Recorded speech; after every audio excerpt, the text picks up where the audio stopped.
बहुत बहुत स्वागत है। पंजाब ਦੀਆਂ ਸਿਆਸੀ ਤੇ ਸਮਾਜਿਕ ਸੁਰਖੀਆਂ ਦੀ ਪੜਤਾਲ ਦੇ ਖਾਸ ਪ੍ਰੋਗਰਾਮ ਖਬਰ ਪੜਤਾਲ ਦੇ ਵਿੱਚ ਬਹੁਤ ਵੱਡੀਆਂ ਖਬਰਾਂ ਆਈਆਂ ਨੇ। ਹੁਣੇ ਇਹਨਾਂ ਸਾਰੀਆਂ ਖਬਰਾਂ ਦੇ ਉੱਤੇ ਪੜਤਾਲ ਕਰਾਂਗੇ। ਸੀਨੀਅਰ ਪੱਤਰਕਾਰ ਸੁਰਿੰਦਰ ਡੱਲਾ ਜੀ ਮੇਰੇ ਨਾਲ ਨੇ। ਡੱਲਾ ਸਾਹਿਬ ਬਹੁਤ ਬਹੁਤ ਸਵਾਗਤ ਹੈ ਪ੍ਰੋਗਰਾਮ 'ਚ ਤੁਹਾਡਾ। बहुत धन्यवाद जगदीश जी, ਤੁਹਾਡਾ ਵੀ ਔਰ ਸਾਰੇ ਪੰਜਾਬੀਆਂ ਦਾ जी। डल्ला साहब कैबिनेट की मीटिंग हुई है, मान सरकार ने बहुत वड्डे फैसले लए ने। खास तौर पर जिहड़ा फैसला नौजवानों चर्चा का विषय वो 26,000 नौकरियां कढ़ण का फैसला लिया। किवें देखदे हो इन्हां तमाम फैसलों नूं जो अज कैबिनेट ने लए ने? देखो, पहली तो असीं ये गल समझिए कि पंजाब दे विच नोटिफिकेशन जिस दिन होएगा ना 26,454 असामियां दा, अखबारां च इश्तिहार छप जाणगे, वैबसाइट्स ते अखबार इश्तिहार छप जाणगे। भगवंत मान जिस दिन वीडियो बना के जारी कर देंगे भी पंजाब दे नौजवानों करो नौकरियां अप्लाई, नौकरियां निकल गईयां, तद तक नौकरियां निकलियां नहीं मनिया जानियां। ये प्रोसैस है। देखो, चरणजीत चन्नी ने कहता सी भी 1 लाख भर्ती करांगे, कैप्टन अमरिंदर कह गए सी भी 1 लाख नौकरियां भर्ती करांगे, होईयां। हुण ये भगवंत मान जी ने 19 मार्च नूं कहता सी भी महीने दे विच नोटिफिकेशन जारी कर देंगे। महीना लंघे नूं तां किन्ना समा हो गया, अज असीं 2 मई च आ गए हैं, 19 मार्च तो बाद। सो ये प्रोसैस है सारे। असल जे होया किवें मैं तुहानूं ये भी विस्तार च समझाउणा। जदों सरकार बनी भगवंत मान दी, उन्होंने सारे महकमिਆਂ ਨੂੰ किहा भी तुहाडे महकमिਆਂ 'ਚ ਜਿਹੜੀਆਂ खाली असामियां पईयां जिन्हां दे विच भर्तियां नहीं ਹੁੰਦੀਆਂ, क्योंकि पिछलियां सरकारां ने एक तरीका बनाया कि ਜਿਹੜੀ पोस्ट रिटायरमेंट तो बाद खाली हो जाए ਉਹਨੂੰ ਭਰੋ ਨਾ। ਬਹੁਤੀਆਂ पोस्टां खाली रहियां पिछले लंबे ਸਮਿਆਂ ਤੋਂ। ਸਰਕਾਰਾਂ ਨੂੰ ਇਹ ਸੀ ਕਿ ਵਿੱਤੀ ਬੋਝ ਬਹੁਤ ਜ਼ਿਆਦਾ ਹੈ, ਕਰਜ਼ਾ ਸੂਬੇ ਸਿਰ ਚੜਿਆ ਹੋਇਆ ਹੈ, ਆਪਣੀਆਂ ਤਨਖਾਹਾਂ ਪੈਨਸ਼ਨਾਂ ਭਾਵੇਂ ਉਹਨਾਂ ਦੀਆਂ ਵਧੀਆਂ ਰਹੀਆਂ, ਪਰ ਉਹਨਾਂ ਨੇ ਮੁਲਾਜ਼ਮਾਂ ਦੀਆਂ ਇਹ ਪੋਸਟਾਂ ਨਹੀਂ ਭਰੀਆਂ, ਇਹ ਖਾਲੀ ਪੋਸਟਾਂ ਬਣਦੀਆਂ ਰਹੀਆਂ। ਹੁਣ ਇਹ ਸਾਰੀਆਂ ਪੋਸਟਾਂ ਸਾਰੇ ਮਹਿਕਮੇ ਨੇ ਭੇਜੀਆਂ। ਕਿਸੇ ਮਹਿਕਮੇ ਦੇ ਵਿੱਚ ਇਹ ਕਿਹੜੇ ਮਹਿਕਮੇ ਨੇ? ਜੇਲ੍ਹ ਦਾ ਮਹਿਕਮਾ, ਸੈਨੀਟੇਸ਼ਨ ਦਾ ਮਹਿਕਮਾ, ਜਲ ਸਪਲਾਈ ਦਾ ਮਹਿਕਮਾ, ਗ੍ਰਹਿ ਮਹਿਕਮਾ। ਹੁਣ ਗ੍ਰਹਿ ਮਹਿਕਮੇ ਦੇ ਵਿੱਚ 10,000 ਪੁਲਿਸ ਮੁਲਾਜ਼ਮਾਂ ਦੀਆਂ ਪੋਸਟਾਂ ਵੀ ਵਿੱਚ ਹੀ ਨੇ। 25,000 ਭਗਵੰਤ ਮਾਨ ਨੇ ਕਿਹਾ ਸੀ, ਇਹ 26,454 ਅਸਾਮੀਆਂ ਨੇ। ਪਿੱਛੇ ਜੇ ਇਹਨਾਂ ਨੇ ਕਿਹਾ ਸੀ ਜਲ ਸੈਨੀਟੇਸ਼ਨ ਦੇ ਵਿੱਚ ਅਸੀਂ 145 ਕੁ ਭਰਤੀ ਕਰਾਂਗੇ, ਉਹ ਵੀ ਇਹਦੇ ਵਿੱਚ ਹੀ ਨੇ। ਜਿਹੜੀਆਂ ਪਿਛਲੀ ਕੈਬਨਿਟ ਮੀਟਿੰਗ 'ਚ ਚੀਮਾ ਜੀ ਨੇ ਕਿਹਾ ਸੀ ਵੀ ਅਸੀਂ 145 ਅਸਾਮੀਆਂ ਕੱਢਤੀਆਂ ਜਲ ਸੈਨੀਟੇਸ਼ਨ ਦੀਆਂ, ਉਹ ਵੀ ਅੱਜ ਵਾਲੀ ਮਨਜ਼ੂਰੀ ਦੇ ਵਿੱਚ ਹੀ ਨੇ। ਅਸਲ 'ਚ ਮੰਤਰੀ ਮੰਡਲ ਦੀ ਬੈਠਕ ਸੀ। ਮੰਤਰੀ ਮੰਡਲ ਦੀ ਬੈਠਕ 'ਚ ਸਾਰੇ ਮਹਿਕਮਿਆਂ ਨੇ ਆਪਣੀਆਂ ਆਪਣੀਆਂ ਪੋਸਟਾਂ ਦੱਸਤੀਆਂ। ਜੇਲ੍ਹਾਂ ਦੇ ਮਹਿਕਮੇ ਨੇ ਦੱਸਤੀਆਂ। ਐਜੂਕੇਸ਼ਨ ਦੇ ਮਹਿਕਮੇ ਦੇ ਵਿੱਚ, ਸਿੱਖਿਆ ਦੇ ਮਹਿਕਮੇ ਦੇ ਵਿੱਚ ਮੇਰੇ ਅੰਦਾਜ਼ੇ ਮੁਤਾਬਕ 6400 ਦੇ ਕਰੀਬ ਸਕੂਲਾਂ 'ਚ, ਸਿੱਖਿਆ ਦੇ ਸਕੂਲਾਂ ਦੇ ਮਹਿਕਮੇ 'ਚ 6400 ਦੇ ਕਰੀਬ ਮੇਰੀ ਜਾਣਕਾਰੀ ਦੇ ਮੁਤਾਬਕ ਨੌਕਰੀਆਂ ਮਨਜ਼ੂਰ ਹੋਈਆਂ ਨੇ। ਇਹ ਸਾਰੀਆਂ 26,454 ਅਸਾਮੀਆਂ ਮਨਜ਼ੂਰ ਹੋਈਆਂ ਨੇ। ਮੰਤਰੀ ਮੰਡਲ ਇਸ ਸਹਿਮਤੀ ਤੇ ਪਹੁੰਚ ਗਿਆ ਵੀ ਹਾਂ ਅਸੀਂ ਇੱਥੇ ਭਰਤੀ ਕਰਾਂਗੇ। ਉਹ ਭਰਤੀ ਦਾ ਜਦੋਂ ਨੋਟੀਫਿਕੇਸ਼ਨ ਆਊਗਾ, ਅਖਬਾਰਾਂ 'ਚ ਇਸ਼ਤਿਹਾਰ ਆ ਜਾਣਗੇ, ਉਸ ਤੋਂ ਬਾਅਦ ਇਹ ਪ੍ਰੋਸੈਸ ਸ਼ੁਰੂ ਹੋ ਜਾਣਾ ਹੈ। ਪਰ ਬੇਨਤੀ ਇਹ ਵੀ ਰਹੂਗੀ ਭਗਵੰਤ ਮਾਨ ਦੀ ਸਰਕਾਰ ਨੂੰ ਕਿ ਪਹਿਲਾਂ ਹੀ ਲੋਕ ਬੜੇ ਬੇਰੁਜ਼ਗਾਰ ਨੇ, ਜਿਹੜਾ ਐਪਲੀਕੇਸ਼ਨ ਦੀ ਫੀਸ ਹੈ ਉਹ ਜ਼ਿਆਦਾ ਨਾ ਰੱਖਿਓ। ਕਈ ਵਾਰੀ ਐਪਲੀਕੇਸ਼ਨ ਦੀ ਫੀਸ ਬਹੁਤ ਰੱਖੀ ਹੁੰਦੀ ਹੈ, ਤੇ ਜੇ ਮੰਨ ਲਓ 1000 ਰੁਪਇਆ ਵੀ ਐਪਲੀਕੇਸ਼ਨ ਦੀ ਫੀਸ ਰੱਖ ਲਈ ਅਪਲਾਈ ਕਰਨ ਦੀ, ਤੇ 26,000 ਪੋਸਟਾਂ ਨੇ, 26,454 ਪੋਸਟਾਂ ਨੇ, ਤੇ ਇੱਕ ਪੋਸਟ ਪਿੱਛੇ ਕਿੰਨੇ ਲੋਕ ਅਪਲਾਈ ਕਰਨਗੇ? ਜੇ 26,454 ਪੋਸਟਾਂ ਨੇ ਜਗਦੀਸ਼ ਜੀ, ਮੈਨੂੰ ਲੱਗਦਾ ਪੰਜਾਬ 'ਚੋਂ ਅਪਲਾਈ ਕਰਨ ਵਾਲਿਆਂ ਦੀ ਗਿਣਤੀ 25-26 ਲੱਖ ਤੋਂ ਵੱਧ ਜਾਣੀ ਹੈ। ਤੇ ਫਿਰ ਤੁਸੀਂ ਅਗਰ 25-26 ਲੱਖ ਬੰਦੇ ਐਪਲੀਕੇਸ਼ਨ ਫੀਸ 1000 ਰੁਪਇਆ ਦੇਣਗੇ, ਤੇ ਫਿਰ ਤੁਸੀਂ ਸਰਕਾਰ ਨੂੰ ਆਮਦਨ ਲੈ ਲਓ। ਪਿਛਲੀਆਂ ਸਰਕਾਰਾਂ ਨੇ ਵੀ ਬਹੁਤ ਇਹ ਕੀਤਾ, ਪੋਸਟਾਂ ਕੱਢ ਦਿੰਦੇ ਸੀ, ਐਪਲੀਕੇਸ਼ਨ ਫੀਸ ਰੱਖ ਦਿੰਦੇ ਸੀ। ਸੋ ਬੇਨਤੀ ਇਹ ਹੋਊਗੀ ਭਗਵੰਤ ਮਾਨ ਦੀ ਸਰਕਾਰ ਨੂੰ ਕਿ ਬੜੇ ਬੇਰੁਜ਼ਗਾਰ ਨੇ ਸਾਡੇ ਪੰਜਾਬ ਦੇ ਨੌਜਵਾਨ, 100 ਰੁਪਏ ਤੋਂ ਵੱਧ ਐਪਲੀਕੇਸ਼ਨ ਦੀ ਫੀਸ ਨਾ ਰੱਖੀ ਜਾਵੇ। ਫਿਰ ਭਾਵੇਂ ਸਾਡੇ 50 ਲੱਖ ਲੋਕ ਅਪਲਾਈ ਕਰਨ, ਜੇ 50 ਲੱਖ ਲੋਕ ਵੀ ਅਪਲਾਈ ਕਰਦੇ ਨੇ, 50 ਲੱਖ ਨੂੰ 100 ਨਾਲ ਗੁਣਾ ਕਰ ਲਓ, ਸਰਕਾਰੀ ਖਜ਼ਾਨੇ 'ਚ ਕਿੰਨਾ ਪੈਸਾ ਆਉਂਦਾ। ਸੋ ਇਸ ਕਰਕੇ 100 ਰੁਪਏ, ਤਾਂ ਕਿ ਇੱਕ ਆਮ ਬੰਦੇ ਦੀ ਜੇਬ 'ਤੇ ਬੋਝ ਨਾ ਪਵੇ। ਸੋ ਕਈ ਵਾਰੀ ਜਦੋਂ ਪੋਸਟਾਂ ਨਿਕਲਦੀਆਂ ਨੇ ਨਾ, ਐਪਲੀਕੇਸ਼ਨ ਫੀਸ ਭਰਨ ਦੀ ਫੀਸ ਬਹੁਤ ਜ਼ਿਆਦਾ ਰੱਖ ਦਿੰਦੇ ਨੇ। ਜਿਵੇਂ ਅਸੀਂ ਪ੍ਰਾਈਵੇਟ ਕਾਲਜਾਂ ਦੀ ਦੇਖਦੇ ਹਾਂ, ਉਹਨਾਂ ਨੇ ਉਹ ਦਾਖਲਾ ਫਾਰਮ ਹੁੰਦਾ, ਉਹ 2-2 ਹਜ਼ਾਰ, 3-3 ਹਜ਼ਾਰ, 5-5 ਹਜ਼ਾਰ ਦੇ ਕਾਲਜਾਂ ਯੂਨੀਵਰਸਿਟੀਆਂ ਦੇ। ਔਰ ਜੇ ਸਟੂਡੈਂਟ ਜਿਹੜੇ ਅਪਲਾਈ ਕਰਦੇ ਨੇ ਉਹਨਾਂ ਨੂੰ ਇੰਨੇ ਪੈਸੇ ਖਰਚਣੇ ਪੈਂਦੇ ਨੇ। ਸਕੂਲਾਂ ਦਾ ਤਾਂ ਇਹ ਹਾਲ ਹੈ, ਪ੍ਰਾਈਵੇਟ ਸਕੂਲਾਂ ਦਾ ਜ਼ਿਆਦਾ ਹੈ ਕਿ ਜੇ ਕਿਸੇ ਨੇ 2-3 ਹਜ਼ਾਰ ਦਾ ਵੀ ਪ੍ਰੋਸਪੈਕਟਸ ਹੈ, ਤੇ ਤੁਸੀਂ 3 ਸਕੂਲਾਂ ਤੋਂ ਤੁਹਾਨੂੰ ਲੈਣਾ ਪੈਂਦਾ ਵੀ ਪਤਾ ਨਹੀਂ ਕੀ 'ਚ ਦਾਖਲਾ ਮਿਲੂਗਾ। ਸੋ ਇਸ ਕਰਕੇ ਇਹਦੇ ਉੱਪਰ ਵੀ ਰਿਸਟ੍ਰਿਕਸ਼ਨ ਹੋਣੀ ਚਾਹੀਦੀ ਹੈ, ਇੱਕ ਨੋਮੀਨਲ ਫੀਸ ਹੋਣੀ ਚਾਹੀਦੀ ਹੈ, ਤਾਂ ਕਿ ਇਹਨੂੰ ਕਮਾਈ ਦਾ ਸਾਧਨ ਨਾ ਬਣਾਇਆ ਜਾਵੇ। ਦੇਖੋ, ਹਰ ਚੀਜ਼ ਨੂੰ ਕਮਾਈ ਦਾ ਸਾਧਨ ਬਣਾਵਾਂਗੇ ਨਾ, ਉਹ ਵੀ ਇੱਕ ਤਰੀਕੇ ਦੀ ਆਰਗੇਨਾਈਜ਼ਡ ਕਰਪਸ਼ਨ ਹੈ, ਤੇ ਆਮ ਆਦਮੀ ਪਾਰਟੀ ਤਾਂ ਹੈਗੀ ਕਰਪਸ਼ਨ ਦੇ ਖਿਲਾਫ ਹੈ। ਇਸ ਕਰਕੇ 100 ਰੁਪਏ ਐਪਲੀਕੇਸ਼ਨ ਫੀਸ ਘੱਟੋ ਘੱਟ ਹੋਵੇ, ਤਾਂ ਕਿ ਹਰ ਸਾਡੇ ਵਰਗਾ ਫੀਸ ਦੇ ਸਕੇ। ਸੋ ਇਹ 26,454 ਮਨਜ਼ੂਰੀ ਹੈ ਅਸਾਮੀਆਂ ਦੀ। ਜਦੋਂ ਪੋਸਟਾਂ ਨਿਕਲਣਗੀਆਂ ਉਦੋਂ ਲੱਡੂ ਵੀ ਆਪਾਂ ਸਾਰੇ ਇੱਕ ਦੂਜੇ ਨੂੰ ਖਵਾ ਦਿਆਂਗੇ। ਤੇ ਹੁਣ ਅੱਗੇ ਵਧਦੇ ਹਾਂ। ਇੱਕ ਵਿਧਾਇਕ ਇੱਕ ਪੈਨਸ਼ਨ ਦਾ ਨੋਟੀਫਿਕੇਸ਼ਨ ਮੰਤਰੀ ਮੰਡਲ ਨੇ ਆਰਡੀਨੈਂਸ ਜਾਰੀ ਕਰਤਾ। ਹੁਣ ਜਿਹੜੀ ਵੀ ਪੈਨਸ਼ਨ ਮਿਲੂਗੀ ਉਹ ਇੱਕ ਵਿਧਾਇਕ ਨੂੰ ਇੱਕੋ ਮਿਲੂਗੀ, ਚਾਹੇ ਪੁਰਾਣਾ ਚਾਹੇ ਨਵਾਂ। ਔਰ ਇੱਕ ਮਨਜ਼ੂਰੀ ਦੇਤੀ ਇਸ ਗੱਲ ਨੂੰ ਵੀ ਜਿਹੜਾ ਇਨਕਮ ਟੈਕਸ ਹੈ ਹੁਣ ਵਿਧਾਇਕ ਆਪ ਅਦਾ ਕਰਿਆ ਕਰਨਗੇ। ਪਿਛਲੀ ਸਰਕਾਰ 'ਚ 117 ਵਿਧਾਇਕ ਸੀ, 117 ਚੋਂ 92-93 ਦੇ ਕਰੀਬ ਦਾ ਇਨਕਮ ਟੈਕਸ ਸਰਕਾਰ ਭਰਦੀ ਸੀ। ਉਹ 2.5 ਕਰੋੜ ਤੋਂ ਜ਼ਿਆਦਾ ਬਣਦਾ ਸੀਗਾ ਪਿਛਲੇ ਸਮਿਆਂ ਦੇ ਵਿੱਚ, ਜਿਹੜਾ ਜਿੰਨਾ ਵੀ ਉਹਨਾਂ ਦੀ ਮਿਆਦ ਰਹੀ ਹੈ 2.5 ਕਰੋੜ ਤੋਂ ਜ਼ਿਆਦਾ ਇਨਕਮ ਟੈਕਸ ਹੈ ਜਿਹੜਾ ਉਹ ਵਿਧਾਨ ਸਭਾ ਦੀ ਮਿਆਦ ਦੇ ਵਿੱਚ ਉਹ ਅਦਾ ਕੀਤਾ ਗਿਆ। ਔਰ ਘਰ ਘਰ ਰਾਸ਼ਨ ਦੀ ਸਕੀਮ ਹੈ ਜਿਹੜੀ ਉਹਨੂੰ ਵੀ ਮਨਜ਼ੂਰੀ ਦਿੱਤੀ ਗਈ ਹੈ। 1 ਅਕਤੂਬਰ ਤੋਂ ਇਹ ਸ਼ੁਰੂ ਹੋ ਸਕਦੀ ਹੈ ਤੇ ਆਟਾ ਦਿੱਤਾ ਜਾਇਆ ਕਰੂਗਾ। ਸੋ ਇਹ ਸਕੀਮ 1 ਅਕਤੂਬਰ ਤੋਂ ਹੈ, ਉਹਦੇ 'ਚ ਹਜੇ ਬਹੁਤ ਜ਼ਿਆਦਾ ਵਕਤ ਹੈ। ਕਹਿੰਦੇ 600-700 ਕਰੋੜ ਰੁਪਏ ਦਾ ਖਰਚ ਆਉਣਾ ਹੈ ਇਹ ਡਿਸਟਰੀਬਿਊਸ਼ਨ ਦੇ ਪ੍ਰੋਸੈਸ 'ਚ, 600-700 ਕਰੋੜ ਦਾ। ਔਰ ਦੂਜੇ ਪਾਸੇ ਜਿਹੜਾ ਮਾਲੀਆ ਹੈ ਪੈਟਰੋਲ ਤੇ ਡੀਜ਼ਲ ਤੇ ਜਿਹੜਾ ਵੈਟ ਪੰਜਾਬ ਸਰਕਾਰ ਨੇ ਵੱਧ ਗਿਆ, ਚੰਨੀ ਨੇ 10 ਰੁਪਏ ਮੁੱਲ ਸਸਤਾ ਕੀਤਾ ਸੀ ਚੰਨੀ ਸਰਕਾਰ ਨੇ।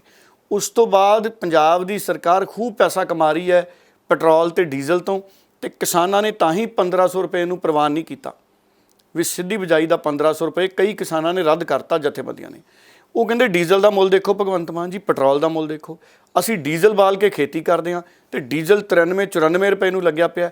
60 ਰੁਪਏ ਦਾ ਸਬਸਿਡੀ ਦੇ ਆਧਾਰਿਤ ਜਿਹੜਾ ਡੀਜ਼ਲ ਹੈ ਉਹ ਕਿਸਾਨਾਂ ਨੂੰ ਦਿੱਤਾ ਜਾਣਾ ਚਾਹੀਦਾ, ਉਹ ਉਹਨਾਂ ਦੀ ਮੰਗ ਹੈ। ਉਂਝ ਵੀ ਸਰਕਾਰ ਨੂੰ ਖੂਬ ਕਮਾਈ ਹੋ ਰਹੀ ਹੈ ਵੈਟ ਤੋਂ। ਜਿਵੇਂ ਜਿਵੇਂ ਕੇਂਦਰ ਪੈਟਰੋਲ ਤੇ ਡੀਜ਼ਲ ਦਾ ਮੁੱਲ ਵਧਾਉਂਦਾ ਹੈ, ਕੇਂਦਰ ਦੇ ਖਜ਼ਾਨੇ 'ਚ ਵੀ ਨੋਟ ਡਿੱਗਦੇ ਆ, ਪੰਜਾਬ ਵਾਲੀ ਸਰਕਾਰ ਦੇ ਖਜ਼ਾਨੇ 'ਚ ਵੀ ਨੋਟ ਡਿੱਗਦੇ ਆ। ਇਸ ਕਰਕੇ ਜਿਹੜੀ ਆ ਸਕੀਮ ਹੈ ਕਿਸਾਨਾਂ ਜਿਹੜੀ ਰਾਸ਼ਨ ਵੰਡਣ ਵਾਲੀ 700 ਕਰੋੜ ਰੁਪਏ ਦੀ, ਇਹ ਤਾਂ ਪੈਟਰੋਲ ਡੀਜ਼ਲ 'ਚੋਂ ਹੀ ਨਿਕਲ ਆਉਣੀ ਹੈ। ਪੈਟਰੋਲ ਡੀਜ਼ਲ 'ਚੋਂ ਇਹੋ ਜਿਹੀਆਂ 4 ਸਕੀਮਾਂ ਨਿਕਲ ਸਕਦੀਆਂ ਨੇ। ਸੋ ਚੰਗਾ ਮੁਨਾਫਾ ਪੰਜਾਬ ਸਰਕਾਰ ਨੂੰ ਪੈਟਰੋਲ ਡੀਜ਼ਲ ਤੋਂ ਹੋ ਰਿਹਾ, ਇਹਦੇ 'ਚ ਕੋਈ ਲੁਕੋ ਵਾਲੀ ਗੱਲ ਨਹੀਂ ਹੈ। ਔਰ ਇੱਕ ਹੋਰ ਹੈ, ਨਰਮੇ ਦੇ ਖਰਾਬੇ ਲਈ ਕਹਿੰਦੇ 42 ਕਰੋੜ ਦੇ ਕਰੀਬ ਦੀ ਰਾਸ਼ੀ ਨੂੰ ਮਨਜ਼ੂਰੀ ਮਿਲੀ ਹੈ ਨਰਮੇ ਦੇ ਖਰਾਬੇ ਨੂੰ। ਕਣਕ ਦਾ ਜਿਹੜਾ ਖਰਾਬਾ ਹੋ ਗਿਆ, ਕਣਕ ਦਾ ਬੋਨਸ ਮੰਤਰੀ ਮੰਡਲ ਦੀ ਬੈਠਕ 'ਚ ਕੋਈ ਗੱਲ ਨਹੀਂ ਹੋਈ। ਕਿਸਾਨਾਂ ਨੂੰ ਆਸ ਸੀ ਵੀ ਮੰਤਰੀ ਮੰਡਲ ਦੀ ਬੈਠਕ ਹੈ, ਇਹਦੇ 'ਚ ਸ਼ਾਇਦ ਕਣਕ ਦੇ ਬੋਨਸ 'ਤੇ ਜਾਂ ਜਿਹੜੀ ਕਣਕ ਖਰਾਬ ਹੋਈ ਆ ਉਹਦੇ ਮੁਆਵਜ਼ੇ ਦੀ ਕੋਈ ਗੱਲ ਹੋਊਗੀ। ਕੋਈ ਗੱਲ ਨਹੀਂ ਹੋਈ, ਕਿਸਾਨਾਂ ਹੱਥ ਨਿਰਾਸ਼ਾ ਲੱਗੀ ਹੈ। ਆਹੀ ਫੈਸਲੇ ਹੋਏ ਨੇ। ਛੋਟੇ ਟਰਾਂਸਪੋਰਟਰਾਂ ਨੂੰ ਜਿਹੜਾ 3 ਮਹੀਨੇ ਦਾ ਸਮਾਂ ਵਧਾਇਆ ਗਿਆ ਸੀ ਵੀ ਤੁਸੀਂ ਕਿਸ਼ਤਾਂ 'ਚ ਆਪਣੀ ਅਦਾ ਕਰ ਸਕਦੇ ਹੋ ਬਕਾਇਆ ਫੀਸ, ਉਹ ਤਾਂ ਪੁਰਾਣੇ ਐਲਾਨ ਨੇ। ਉਹ ਐਲਾਨ ਹੁਣ ਇਹ ਸਾਰੇ ਪੁਰਾਣੇ ਐਲਾਨ ਨੇ, ਇਹ ਹੁਣ ਮੰਤਰੀ ਮੰਡਲ ਦੀ ਬੈਠਕ 'ਚ ਫਿਰ ਸਾਂਝੇ ਕੀਤੇ ਗਏ ਨੇ ਤੇ ਨੋਟੀਫਿਕੇਸ਼ਨ ਹੋਇਆ ਪੈਨਸ਼ਨ ਵਾਲੇ ਦਾ। ਔਰ ਨੌਕਰੀਆਂ ਦੇ ਉੱਤੇ ਨੋਟੀਫਿਕੇਸ਼ਨ ਜਦੋਂ ਹੀ ਹੋਣਗੇ ਤੇ ਲੱਡੂ ਵੰਡਣ ਵਾਲਾ ਮਾਹੌਲ ਪੰਜਾਬ 'ਚ ਬਣ ਜਾਣਾ ਹੈ। ਇਹ ਕੁਛ ਮਤਲਬ ਹੈ ਧਿਆਨ जो आम आदमी पार्टी जो सत्ता से आई सी बड़े वादे किए सी, अज लाइट और बिजली कुछ भी नहीं है। 1000 रुपए इन्होंने माताओं को देने वास्ते कहा सी 18 साल के उपर, अज जो उन्होंने MLA इन्होंने वर्करां पिंडा च फड़ रही हैं कि लो साड़ियां वोटां दे 1000 रुपया दो, बिजली अज है नहीं। तो इस करके की है कि लाइन आर्डर है नहीं, इन सारी चीज़ों तो ध्यान जोड़ा है वो हटे। तो इस तरह की गल और इस तरह के बयान जोड़े आम आदमी पार्टी सरकार कर रही ਜੀ ਡੱਲਾ ਸਾਹਿਬ, ਚੋਣ ਰਣਨੀਤੀਕਾਰ ਪ੍ਰਸ਼ਾਂਤ ਕਿਸ਼ੋਰ ਹੁਣਾਂ ਨੇ ਇੱਕ ਟਵੀਟ ਕੀਤਾ। ਇਸੇ ਟਵੀਟ ਨੂੰ ਨਵਜੋਤ ਸਿੰਘ ਸਿੱਧੂ ਹੁਣਾਂ ਨੇ ਰੀਟਵੀਟ ਕੀਤਾ।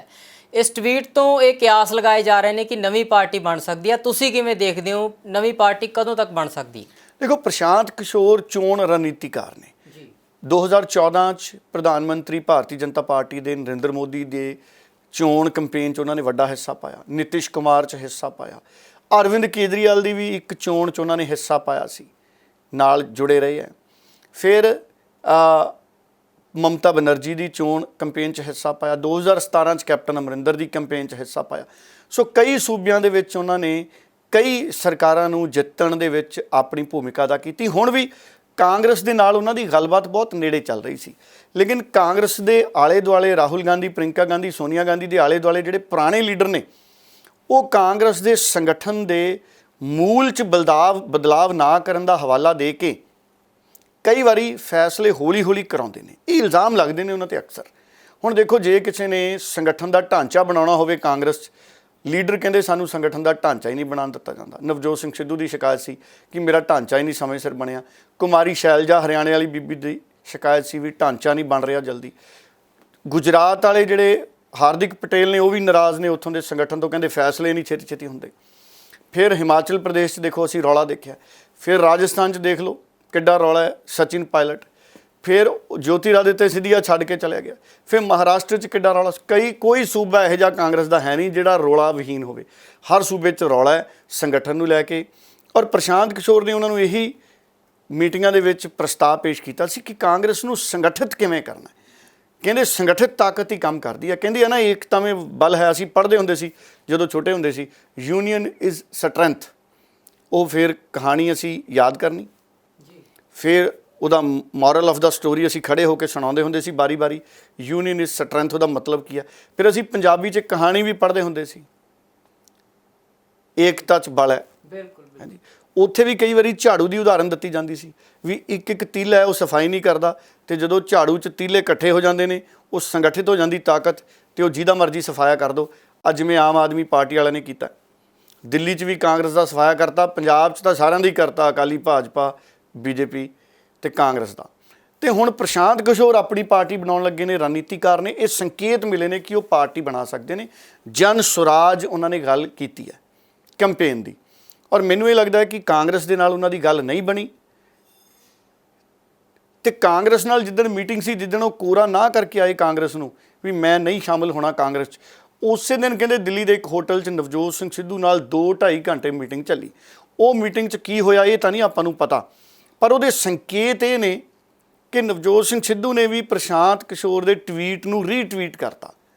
ਇੱਕ ਤਰੀਕੇ ਨਾਲ ਨਵਜੋਤ ਸਿੰਘ ਸਿੱਧੂ ਨੇ ਕਹਿਤਾ ਵੀ ਐਲਾਨ ਦੇ ਨਾਲ ਤੁਸੀਂ ਅੱਧੀ ਲੜਾਈ ਜਿੱਤ ਲਈ। ਸੋ ਪ੍ਰਸ਼ਾਂਤ ਕਿਸ਼ੋਰ ਬੜੇ ਬੁੱਧੀਮਾਨ ਪੁਰਖ ਨੇ। ਸੋ ਉਹਨਾਂ ਕੋਲੇ ਚੋਣ ਰਣਨੀਤੀਆਂ ਬਹੁਤ ਨੇ, ਲੋਕਾਂ ਦੀ ਨਬਜ਼ ਪਛਾਣਦੇ ਨੇ, ਕਿੱਥੇ ਕਮੀਆਂ ਨੇ ਕਿਵੇਂ ਦੂਰ ਕਰਨੀਆਂ ਨੇ, ਸੰਗਠਨ ਨੂੰ ਕਿਵੇਂ ਤਾਕਤ ਕਰਨਾ, ਸੰਗਠਨ ਨੂੰ ਕਿਵੇਂ ਖੜਾ ਕਰਨਾ। ਨੌਜਵਾਨਾਂ ਦੀ ਤਾਕਤ ਉਹਨਾਂ ਦੇ ਨਾਲ ਬਹੁਤ ਹੈ। ਆਰਗੇਨਾਈਜ਼ਡ ਤਰੀਕੇ ਨਾਲ ਉਹ ਜਿਹੜੇ ਨੇ ਉਹ ਪੋਲੀਟੀਕਲ ਮਾਹੌਲ ਨੂੰ, ਦੇਸ਼ ਦੇ ਨੂੰ ਦੇਖਦੇ ਨੇ। ਬਹੁਤ ਵੱਡੀ ਗਿਣਤੀ 'ਚ ਲੋਕ ਉਹਨਾਂ ਦੀ ਕੰਪਨੀ ਦੇ ਨਾਲ ਵੀ ਜੁੜੇ ਹੋਏ ਨੇ। ਬਹੁਤ ਲੋਕਾਂ ਨੂੰ ਉਹਨਾਂ ਦੀ ਕੰਪਨੀ ਦੇ ਸਰਵੇਜ਼, ਇਲੈਕਸ਼ਨ 'ਚ ਰੁਜ਼ਗਾਰ ਦਿੰਦੇ ਨੇ। ਸੋ ਇਸ ਕਰਕੇ ਅਗਰ ਪ੍ਰਸ਼ਾਂਤ ਕਿਸ਼ੋਰ ਆਪਣੀ ਪਾਰਟੀ ਬਣਾ ਲੈਂਦੇ ਨੇ, ਕੋਈ ਵੱਡੀ ਗੱਲ ਨਹੀਂ। ਅਗਰ ਅਰਵਿੰਦ ਕੇਜਰੀਵਾਲ ਦੀ ਪਾਰਟੀ ਨੂੰ ਸਕਸੈਸ ਮਿਲ ਸਕਦੀ ਤੇ ਪ੍ਰਸ਼ਾਂਤ ਕਿਸ਼ੋਰ ਦੀ ਪਾਰਟੀ ਨੂੰ ਵੀ ਸਕਸੈਸ ਮਿਲ ਜਾਣੀ ਹੈ। ਮੈਨੂੰ ਸ਼ੱਕ ਹੈ ਕਿ ਜੇ ਕਾਂਗਰਸ ਨੇ ਨਵਜੋਤ ਸਿੰਘ ਸਿੱਧੂ ਨਾਲ ਫੇਰ ਬੇਵਫਾਈ ਕਰਤੀ ਤੇ ਨਵਜੋਤ ਸਿੰਘ ਸਿੱਧੂ ਕੋਲੇ ਰਾਹ ਹੈਗੇ ਨੇ। ਬਾਕੀ ਪੰਜਾਬ ਦੇ ਲੋਕ ਨੇ ਜਿਹੜੇ, ਪੰਜਾਬ ਦੇ ਲੋਕ ਹਮੇਸ਼ਾ ਚੰਗੇ ਤਜਰਬਿਆਂ 'ਤੇ ਭਰੋਸਾ ਕਰਦੇ ਨੇ, ਔਰ ਹੁਣ ਸਿਆਸਤ ਬਦਲਾਅ ਵਾਲੀ ਆ ਚੁੱਕੀ ਹੈ। ਜਗਦੀਸ਼ ਜੀ, ਜਦੋਂ ਇੱਕ ਕੰਪਨੀ ਦੀ ਨਵੀਂ ਕਾਰ ਆਉਂਦੀ ਹੈ ਨਾ, ਫਿਰ ਦੂਜੀਆਂ ਕੰਪਨੀਆਂ ਵੀ ਨਵੀਆਂ ਕਾਰਾਂ ਕੱਢ ਦਿੰਦੀਆਂ ਨੇ। ਔਰ ਅੱਜ ਕੱਲ੍ਹ ਰਿਵਾਜ਼ ਬਣ ਗਿਆ, ਦੇਖੋ ਇੱਕ ਕੰਪਨੀ ਦਾ ਮੋਬਾਈਲ ਆਉਂਦਾ, ਅੱਜ ਕਿੰਨੀਆਂ ਕੰਪਨੀਆਂ ਦੇ ਮੋਬਾਈਲ ਚੱਲੀ ਜਾਂਦੇ ਆ, ਸਾਰੇ ਇੱਕੋ ਜਿੱਕੇ ਨੇ।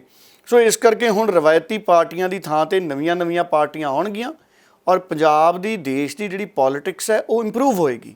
ਹੁਣ ਰਵਾਇਤੀ ਪੋਲੀਟਿਕਸ ਨਹੀਂ ਚੱਲਣੀ, ਹੁਣ ਅੱਜ ਦੇ ਸਮੇਂ ਦੀ ਜ਼ਰੂਰਤ ਵਾਲੀ ਪੋਲੀਟਿਕਸ ਚੱਲਣੀ ਹੈ। ਬਹੁਤ ਪ੍ਰੋਫੈਸ਼ਨਲਿਜ਼ਮ ਵਾਲੀ ਪੋਲੀਟਿਕਸ ਹੈ ਜਿਹੜੀ ਉਹ ਚੱਲਣੀ ਹੈ। ਸੋ ਪ੍ਰਸ਼ਾਂਤ ਕਿਸ਼ੋਰ ਦੀ ਪਾਰਟੀ ਅਗਰ ਬਣਦੀ ਹੈ ਤਾਂ ਨਿਸ਼ਚਿਤ ਤੌਰ 'ਤੇ ਉਹਨਾਂ ਨੂੰ ਕਾਮਯਾਬੀ ਮਿਲੂਗੀ, ਔਰ ਬਹੁਤ ਚੰਗੀਆਂ ਸੰਭਾਵਨਾਵਾਂ ਪੰਜਾਬ 'ਚੋਂ ਵੀ ਪ੍ਰਸ਼ਾਂਤ ਕਿਸ਼ੋਰ ਨੂੰ ਦਿਖਦੀਆਂ ਨੇ। ਨਵਜੋਤ ਸਿੱਧੂ ਨੇ ਉਹਨਾਂ ਨੂੰ ਸ਼ੁਭਕਾਮਨਾਵਾਂ ਪੇਸ਼ ਕੀਤੀਆਂ ਨੇ ਹਾਲ ਦੀ ਘੜੀ। ਵਿਕਰਮ ਸਿੰਘ ਮਜੀਠੀਆ ਉਹਨਾਂ ਦੇ ਧਰਮ ਪਤਨੀ ਨੇ ਗਨੀਮ ਮਜੀਠੀਆ, ਉਹਨਾਂ ਨੇ ਅੱਜ ਸਹੁੰ ਚੁੱਕ ਲਈ ਹੈ। ਕੀ ਕਹਿਣਾ ਚਾਹੋਗੇ, ਬੜੀ ਦੇਰ ਦੇ ਨਾਲ ਉਹਨਾਂ ਨੇ ਸਹੁੰ ਚੁੱਕੀ ਹੈ? ਦੇਖੋ, ਬੀਬੀ ਗਨੀਵ ਕੌਰ ਮਜੀਠੀਆ ਨੇ ਅੱਜ ਸਹੁੰ ਚੁੱਕੀ ਹੈ। ਤਸਵੀਰਾਂ ਵੀ ਤੁਸੀਂ ਦੇਖ ਰਹੇ ਹੋ। ਅੱਜ ਪੰਜਾਬ ਵਿਧਾਨ ਸਭਾ ਦੇ ਸਪੀਕਰ ਕੁਲਤਾਰ ਸੰਧਵਾ ਉਹਨਾਂ ਨੇ ਉਹਨਾਂ ਨੂੰ ਵਿਧਾਇਕੀ ਦੇ ਅਹੁਦੇ ਦੀ ਸਹੁੰ ਚੁਕਵਾਈ। ਕਈ ਵਿਧਾਇਕ ਨੇ ਜਿਹੜੇ ਕਿਸੇ ਨਾ ਕਿਸੇ ਕਾਰਨ ਕਰਕੇ ਵਿਧਾਨ ਸਭਾ ਦੇ ਸੈਸ਼ਨ 'ਚ ਨਹੀਂ ਆ ਸਕੇ ਅਤੇ ਫਿਰ ਉਹ ਸਪੀਕਰ ਕੋਲੇ ਜਾ ਕੇ ਸਹੁੰ ਚੱਕਦੇ ਨੇ। ਸੋ ਹੁਣ ਬੀਬੀ ਗਨੀਵ ਕੌਰ ਮਜੀਠੀਆ ਨੇ ਵੀ ਸਹੁੰ ਚੱਕੀ ਹੈ। ਤਸਵੀਰਾਂ ਤੁਹਾਡੇ ਸਾਹਮਣੇ ਨੇ, ਇਹ ਸਾਫ਼ ਹੋ ਚੁੱਕੀਆਂ ਨੇ। ਹਾਲਾਂਕਿ ਮੰਨਿਆ ਇਹ ਜਾ ਰਿਹਾ ਸੀ ਕਿ ਬੀਬੀ ਗਨੀਵ ਕੌਰ ਮਜੀਠੀਆ ਜਿਹੜਾ ਪਹਿਲਾ ਵਿਧਾਨ ਸਭਾ ਦਾ ਸੈਸ਼ਨ ਸੀ ਉਹਦੇ ਵਿੱਚ ਸਰਗਰਮੀ ਦੇ ਨਾਲ ਆਉਣਗੇ, ਸਰਗਰਮੀ ਦੇ ਨਾਲ ਪੇਸ਼ ਹੋਣਗੇ। ਪਰ ਮੈਨੂੰ ਇਹ ਲੱਗਦਾ ਕਿਉਂਕਿ ਵਿਕਰਮ ਸਿੰਘ ਮਜੀਠੀਆ, ਜਿਸ ਤਰੀਕੇ ਨਾਲ ਸਾਰਿਆਂ ਨੂੰ ਪਤਾ ਹੈ ਕਿ ਉਹ ਪਟਿਆਲਾ ਜੇਲ੍ਹ ਦੇ ਵਿੱਚ ਨੇ, ਡਰੱਗਸ ਦੇ ਮਾਮਲੇ ਦੇ ਵਿੱਚ ਬਹੁਤ ਵੱਡੀ ਸੰਭਾਵਨਾ ਇਹ ਬਣ ਗਈ ਸੀ ਕਿ ਸ਼ਾਇਦ ਉਹ ਤੁਰੰਤ ਜਿਹੜਾ ਪਹਿਲਾ ਵਿਧਾਨ ਸਭਾ ਦਾ ਸੈਸ਼ਨ ਹੈ ਉਹਦੇ ਵਿੱਚ ਉਨੀ ਸਰਗਰਮੀ ਦੇ ਨਾਲ ਨਾ ਪਹੁੰਚਣ, ਇਸੇ ਕਰਕੇ ਉਹ ਸਹੁੰ ਨਹੀਂ ਚੱਕ ਸਕੇ। ਸੋ ਹੁਣ ਉਹ ਆਏ ਨੇ ਅਤੇ ਉਹਨਾਂ ਨੇ ਸਹੁੰ ਚੁੱਕੀ ਹੈ। ਮੈਨੂੰ ਲੱਗਦਾ ਹੁਣ ਸਾਨੂੰ ਵਿਧਾਨ ਸਭਾ ਦੇ ਵਿੱਚ ਵੀ ਉਹ ਨਜ਼ਰ ਆਉਣਗੇ ਆਪਣੇ ਹਲਕੇ ਦੀ ਨੁਮਾਇੰਦਗੀ ਕਰਦੇ। ਮੈਂ ਗਨੀਵ ਕੌਰ ਮਜੀਠੀਆ ਜੋ ਪੰਜਾਬ ਵਿਧਾਨ ਸਭਾ ਲਈ ਮੈਂਬਰ ਚੁਣੀ ਗਈ ਹਾਂ, ਈਸ਼ਵਰ ਦੀ ਸਹੁੰ ਚੱਕਦੀ ਹਾਂ ਕਿ ਮੈਂ ਕਾਨੂੰਨ ਦੁਆਰਾ ਸਥਾਪਿਤ ਭਾਰਤ ਦੇ ਸੰਵਿਧਾਨ ਦੇ ਪ੍ਰਤੀ ਸੱਚੀ ਸ਼ਰਧਾ ਅਤੇ ਨਿਸ਼ਠਾ ਰੱਖਾਂਗੀ। ਮੈਂ ਭਾਰਤ ਦੀ ਪ੍ਰਭੁੱਤਾ ਅਤੇ ਅਖੰਡਤਾ ਨੂੰ ਬਰਕਰਾਰ ਰੱਖਾਂਗੀ ਅਤੇ ਜਿਸ ਕਰਤੱਵ ਨੂੰ ਮੈਂ ਸੰਭਾਲਣ ਵਾਲੀ ਹਾਂ ਉਸ ਨੂੰ ਵਫਾਦਾਰੀ ਨਾਲ ਨਿਭਾਵਾਂਗੀ। ਡੱਲਾ ਸਾਹਿਬ, ਤਾਜ਼ੀਆਂ ਸਿਆਸੀ ਸਥਿਤੀਆਂ ਦੇ ਉੱਪਰ ਤੁਸੀਂ ਚਾਨਣਾ ਪਾਇਆ। ਤੁਹਾਡਾ ਬਹੁਤ ਬਹੁਤ ਧੰਨਵਾਦ। ਦਰਸ਼ਕਾਂ ਤੋਂ ਵੀ ਇਜਾਜ਼ਤ ਲੈਂਦੇ ਹਾਂ ਜੀ। ਬਹੁਤ ਬਹੁਤ ਧੰਨਵਾਦ ਦਰਸ਼ਕ। ਬਹੁਤ ਬਹੁਤ ਧੰਨਵਾਦ।